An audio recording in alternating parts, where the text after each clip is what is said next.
program was actually really nice. I liked how much, like, there's so many different things you can learn about. The lady was talking about how they have dolls for childbirth and how one of them actually give birth. Because, I mean, it shows how, like, a lot of different courses that I'm interested in taking, they're all really connected in different ways.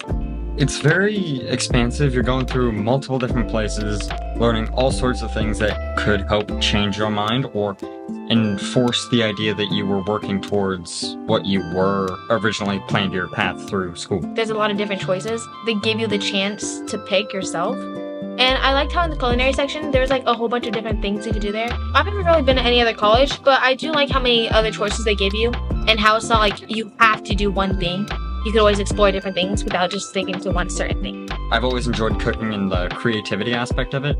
And then there's also the science, which geology, geography, agriculture, all sorts of options, chemistry that are all extremely creative and expressive and allow you to kind of forge your own path. I want to go through the welding program here at CTC so that I can then go from there to military and work on the military bases.